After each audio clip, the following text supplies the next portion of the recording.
саламатсыңар, кымбаттуу журналисттер, саламатсыңар кыргыз элим. Биз ушу көйгөй менен келип атабыз. Сокулук районунун Конуш айылынын тургундары мына 8-январда ушундай биздин айылда каргашалуу окуя болду.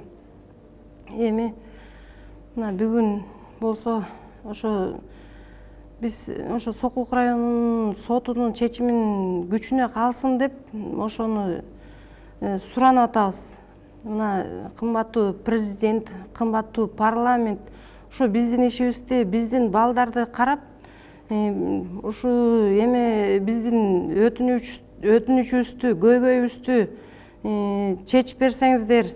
Элден суранат элем, кыргыз элим, качан ушу мындайча айтканда, качан кыргыз эли, кыргыз жигиттери бири-бирин изнасиловать этип, бири-бирин сордуктап, бул кыргыз элимде качан ушундай окуя болду эле? Мындай окуя, денени дүркүрөткөн окуя ушу менин айылымда, мен ушу Сокулук районунун Конуш айылынын кызымын. Менин агаларым, менин бир туугандарым баары ушу окуяга туш болуп, ушундай азыр биз аябай кырсыктап атабыз. Баардыгыбыз жалпы эл, бул жалпы Кыргызстан, кыргыз эли ушуну уксун деп туура маалымат кетпей атат. Маалыматтын баары тескери. 8-январда эртеменен саат 6-ларда эртеменки намаз убагында ушу андан бул иш мурунку 3 күн андан мурунда 3-үндө болгон иш да. 3 күн мурун болуптур. 3 күн мурун болуп, ошо Русланды, Аманов Нурлан сордуктаганда, сордуктап, анан ошо Руслан иним ошо жерде үйүндө жатып калган. Анан кийин үйүндө жатып, эч кимге айтпай, эчтеке дебей эле үйүндө жатат. Үйүндө жатып, анан кийин 3 күндөн кийин анан эрте мененки намазга келип, анан ошо намаздан, анан кийин ошо жерден элге чыгып, анан ошо бир туугандарына айтат. Русланчы, мен ушундай болду, байке ушундай мен ушинтип сордуктады. Мен зордуктап ушундай болуп атат, кандай кылабыз депчи. Деп ошонткенде анан кийин ошо жерден бүт чогулган, ошо мечитке чогулгандар, эмелердин баары чогулуп туруп, анан кийин бүт баары ошо Нурланга барышкан. Берде жалаң эле 6 бала эмес, ошо бүт айыл көтөрүлгөн. Айыл көтөрүлүп барып, ошо айыл барып, анан таш бараңга алынган. Берден биздин бир туугандар только 6 бала деп айтып атат. Берде 6 бала эмес, бүт айыл. Айыл боюнча канча 18 арыз ошо Сокулук районунун РОВДсына түшкөн. Сокулук районунун РОВДсына түшүп туруп, анан кийин ал жерден деген заявление жазылган күндө да барып участковый келип кармап кетет ал баланы, Аманов Нурланды. Участковый кармап кетип 1-2 саат камалгандан кийин эле кайта кой бериле, кайта эле келип эле өзүнүн эмесин кыла барганда, келип эле кайта эле баягы балдарды ур-токмок алып, эме кылып, мына сарай салдырып, эмне салдырып, ошолордун баарын балдар, бул айылдын балдарынын баарын коркутуп алганда, кичинекейинен баштап чоңуна чейинчи. Биз эми ошо суранып келгенибиз, ушу Сокулук сотунун чечими 2 айга балдарды үй камагына калсын деп чыгарып берген. Биз бүгүн облустук сотко бардык. Облустук сотко барсак, 2 баланы ошо үй камагына калтырып, кайра берки 4 балага отвод берип койду да. Эми ошо отвод берген, эми дагы эле болсо ошо үй камагына калынсын, дагы эле болсо териштирилсин, до конца каралсын деп ошону требовать этип атабыз. Биз буну парламентке да, президентке да суранабыз. Ушундай кички эле айыл эле, кички эле алаканга салынган Кыргызстан кандайча бул тиги эмеге такыр мындай ойго келбеген нерсе да. Бул эркекти сордукташ деген эмне деген шумдук, эмне деген шерменделик бу? Мына өмүр бою биздин эмеге так калтырып атпайбы? Мурда деген бар экен, анын эмеси за хулиганство, за воровство деген судимости бар экен, 2 жолкучу, 4 жолку эме соттолгон иши бар экен. Мурун бул Россияда да иштеп, тиги Россияда жүргөн деп айтылат да. Саламатсыздарбы? Калай калк? Мен фамилиям Сыдыгалиева Венера Дөлөтказиевна. Коныш айылында, Сокулук районунда Коныш айылында турам. Мен Курманалиев Рустамбек деген баланын келинчеги болом. Экөөбүз 20 жылдан ашуун бир некеде турабыз. Экөөбүздүн некебиз катталуу. Ортобузда 4 балабыз бар. Бул каргалышлуу күнү 3 январь күнү башталган экен. Бул окуя жөнүндө мен туурасында эчтекесин билген эмесмин. Мен жолдошум мага эчтеке деп айткан эмес. Бул окуяны мен кошуналарыман жана эшикте жолдо жүргөн келдердин баарынан уктум.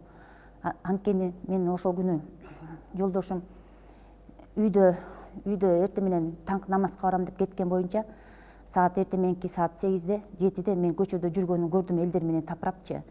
Анан эмне болуп чоожайын эмне болуп атканын эчтеке билбей эле мен барып ушинтип кошуналарым айтты ушундай эметип Нурлан деген баланы ушинтип сабап эметишип элдин баары көчөгө чыгарышып эме кылалы элдин астына чыгаралы деп эметиштир да. Анан барып эле мен Русланды, менин жолдошум Рустамбек, анан бир Руслан деп коебуз да өзүбүзчү. Анан барып эле карасам бети баштын баары кан болуп, курткасынын баары кан болуп жүрүптүр. Аны көрүп алып жүрөгүм чүбөлүп, анан эмне болду десем, үйгө бар деп койду. Анан үйгө келип эле отурдум, эмне деп айтат деп. Анан кайра чыдабай кайра эшикке чыктым. Эшикке чыксам, элдер дагы көбөйөттү. Баары элдин тургундар, айылдын тургуну баары келип көчөгө чыгып атышты. Анан ошол малда тиги ошо жана Нурлан Аманов Нурландын иниси келип, агасы келип экөө машинаны ачып, тигине болсо машинага мындай эметишти да, буту колун жана эмесин байланган чечкенде, ал машинага өзү эле отурду кирипчи, элдин баары көрдү. Мен өз көзүм менен көрдүм. Анан аны машинага отуруп коюшуп ошол жерден сүйлөшүп, анан жана Балхаш деген иниси эме деп айтыптыр. Мен силерге эч кандай эмем жок. Мен силерге эчтеке деп айта албайм. Анткени мен муну азыр больницага апарайын. Анан кичине айык эметкенден силерден келип кечирим суратам. Айылдыга бул мен да уккан эмесмин деп ал да ушинтип айтыптыр да. Анан ошол ойдон аны алып кеткенден кийин элдин баары эч кимиси тараган жок. Ошол жерде турушту баары. Эми мындай кылган ишти кантип деген адамдык касиетке, адамдык сапатка жатпаган ишти кантип кечиребиз муну? Кандай кылабыз бул киши буякта айылда жашашы коркунучтуу го, биздин бала бакырабыз кандай болот деп ошо маселени көтөрүштү да. Азыр биз мындай эмени кандай эмеде бул эме болуп атабыз деп баары жаман акыбалда, баарыбыз жаман болдук. Тим эле анын бетин Кудай көрсөтпөсүн, башка эч ким салбасын мындай окуя. Ошол мезгилде баарыбызден жиндөө эле болуп калдык ошондой эмедечи, ситуацияда. Анан кийин ал алып кеткенден кийин элдин баары турушуп, анан менин жолдошум үйгө келди. Анан үйгө келгенде мен беттин баарын жууганда сурадым: Руслан, эмне ушундай окуя мен болду эле дедим. Мен эмне үчүн мага айткан жоксуң десем, ал мага ушинтип тике карап айтканда мындай уялып аябай. Анан болду деди. Эмне себептен болду антип дедим. Десем ушундай эме мага өчү барбы билбейм, ушундай болуп калды. Подробносын айтып берген жок да, баягы болду деген сөздү айтты мага, болду деди. Мен ал сөздү укканда тим эле араң эле туруп эле ошол жерде отурган бойдон калдым. Анан кийин алар болсо чогулуп алып тиги родого кетишти баары дечи. Барып өзүбүздүн чоо жайын баарысын айтып түшүндүрөбүз депчи. Анан мен үйдө отуруп эле эмне болот, кандай деген эме болот, жашоо болот деп эле эмен эле отуруп калдым. Анан кийин эле бир аздан кийин эле тиги эме келип калды кабар. Тиги жана алып кеткен бала Аманов Нурлан каза болуптур депчи. Анан кийин ал ошо сөз чыккандан кийин анан мен да кеттим, тиги кошунам экөөбүз роодого кеттик балдардын күйөөлөрүнүн аркасынанчы. Анан аяка баардыктен барып милицияга өздөрүнүн эмелерин жазышты, түшүнүк каттарын ушундай эмне себептен келген, эмне себептен ушуну баарын айтышып, анан кийин сот чечимин чыгарып ошол жерден анан кийин алар да сотко апарышып, ал жерден сот жана Сокулуктун сотунун чечими боюнча ошо 2 айга чейин үй эмесинде камагында калсын деген чечим чыгарганда, анан кийин бул Аманов Нурлан дегендин эмеси келинчеги бир 2-3 ай эле болгон, 2-3 ай эле болгон келинчеги бар. Мунун өзүнүн келинчеги 2 аял алган мурунчу. Экөөндөн бир баласынан бар да, алар эч жака эле ажырашып кетишкен да. Анан бул ошо келинчеги барып туруп эме деп арыз жазат. Мени деген айылдан коркутуп атышат, мен деген айылда жашагандан коркуп атам деп буларды камагыла деген эмеге кайра прокурорго арыз жасат да. Анан ушунун себебин, ушу арыздын себебинен биздин балдарды, менин күйөөмдү дагы башка жолду эме жана айылдык балдарды камакка алынсын деген кайра чечим чыгып атат да. Анан биз ошо талап эткенибиздин себеби ошо Сокулуктун чечимин, соттун чечими калыбында калсын. Дагы кайра дагы сот болгуча ошо булар боштондукта жүрсүн, булар эч жака качпайт. Анткени булар деген бирөөсү да мурун соттолгон эмес, мындай даже эме суракка да алынышкан эмес, булар бала кезинде дагычы. Эми бул Аманов Нурлан деген 18 иш козголунган экен бугачы 90-жылдан бери келаткан экен. Ошо ортодо кылмыш кылып качып кетип кайра келип ушинтип кылып жүргөн эме экен да. Эми ошо акыркы болгон окуя ошо менин жолдошум менен болуп атат окуячы. Азыр менин жолдошум оор акыбалда. Менин жолдошум 72-жылкы. Азыр ошо аябай оор акыбалда жатат эмеде госпиталдачы. Балам улуусу жана 21-ге чыгат быйылчы. Анан кийин 2 кызым бар, мектепте окуган 9-7 класста. Анан кийин 3 жашта уулум бар. Эми менин уулум азыр тиги айылда барып шаарда барып иштеп келет да, айылдын ичинде жүрөт да, баягы эметипчи. А бирок өзүм болсо кыздарым менен, балдарым менен азыр шаарда эметип жүрөм. Туугандардыкына жатып жүрөм да. Анткени айылга барганда мен коркуп атам. Эмелер менен, тууган уруктар менен чыгып алып биздин үйгө келип, мени сабай издеп келишиптир да. Эшиктин баарын таңкылдатышып, ал кезде менин балдарым чуркап барып эшиктин баарын ыйлап алышып, мектепке азыр мен ошо бир кызым шаарда окуйт да, шаарда окутат, а беркилерин жибере элекмин.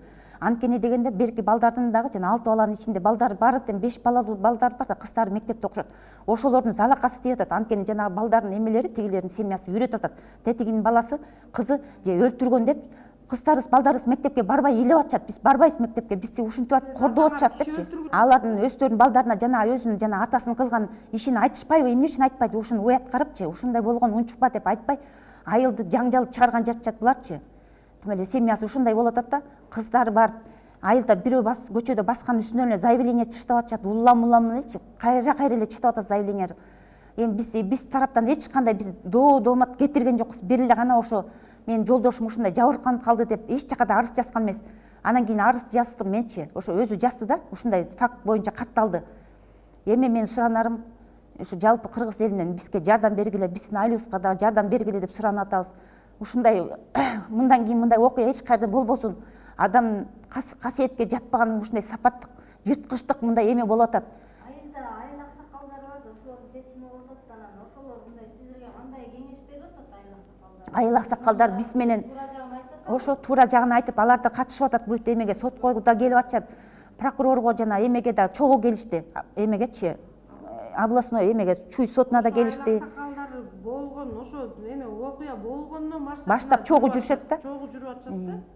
Чогуу жүрүп атышат айыл аксакалдар. Эми ошо боюнча дагы тиги аксакалдар бүт эл жалпы элдин баары ошо болгон күнү кайра ата энесинен кечирим сурап барышты.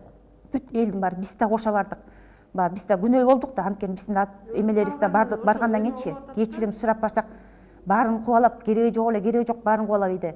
Анын үстүнө аз келгенсип мен барсам мени да сабай издеп чыгышты, өлгөндөнчү кет деп. Анан мен тиги кетип барсам аркасынан бир кызы чуркап чыга калып мени сабайм дегенден менин артымда турган аялдар кармап качыптыр да. А мен көргөн жокмун менин артымдан кетип баратканда. Анан эми ошо боюнча менин бетимди тытып кетти деп бет тырмачылык кылып арыз жазыптыр дагычы. Ошо жерде канча эл көрүп турат, ошо жердечи. Кудай да күбө болуп турат бул жердечи. Мен кантип бетимди тытам ошо жерде, элдин көзүнчө ошо жерде. Бул жерде булар өздөрүнчө эле эме кылып эле, ушинтип эле арыздан берсек, ушинтип эле баарын эмете берсек, биз жеңебиз деген ойдо болуп атат да буларчы. Эми мен суранам, мына биздин могу факты боюнча бүт катталган эмелер, экспертиза чыккан, бүт бар. Мына эмеде да больницада күйөмчү. Мен ошо суранарым ошо бир эле жалгыз акыйкаттык могу соттун чечимине. Анан кийин жалпы кыргыз эл журттан суранам, бизге жардам бергиле, биз менен кошо болуңуздар, мындай окуя экинчи кайталанбасын депчи.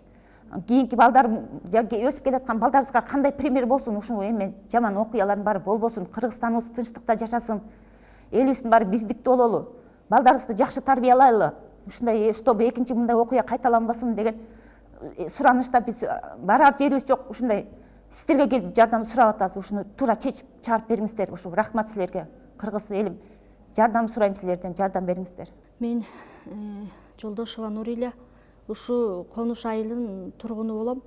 Ушул иш боюнча баарына башынан аягына чейин айылдын тургундары баарыбыз күбө болуп, жүрөгүбүз ооруп, үрөйүбүз учуп, уже үйгө туруп мындай нормальный жашоо болбой калды да. Күнүгө бир случайда бир мындай эмне десек эми, кандай десек, бул без конца, билбейм, без конца бүтө турган иш эмес болчу да. Бул бала айылга келип жашаганы деле эч кимибизге тынчтык берген эмес. башынан, айылдын башынан аягына чейин Нурлан Аманов деген ушу айылга келгени айылга деле бир тынчтык берген жок. Кандай келди деп уктук, ошондон баштап эле стройка кылып атабы, эмне кылып атат, магазинге келет дагы мен стройка кылып атам, продуктуңан бергиниң, алып келгиниң, мен тиги балдарыма тамак жасап беришим керек деп коркутуп, үркүтүп, тамак ашыбызга чейин көтөрүп кеткен күндөрү да болгон. Мына чыдамы жетпей калганда эл барып туруп ушу акыркы Рустамбектин окуясынан кийин эч ким чыдай албай калды. Эркек эмес, мына биз аял башыбыз менен бул нерсени биз көтөрө албай калдык. Мейли ошо элдин ортосуна келсин, элдин ортосуна аксакалга салалы, айылдан көчүрөлү деген максат менен ошондойго барган балдарчы. Бияктан 5 айыл чыккан. Түтүнмө түтүн. Бул эле биздин конуш айылынын эле көйгөйү эмес, бул деген бүт Кыргызстан, кыргыз элибиздин көйгөйү болуп атат. Ушундай педофилия, мындай зордук, зомбулук деген эч качан болбосун. Буга жол бербешибиз керек. Ушундай Сокулук районунун сотунун күчүндө калсын.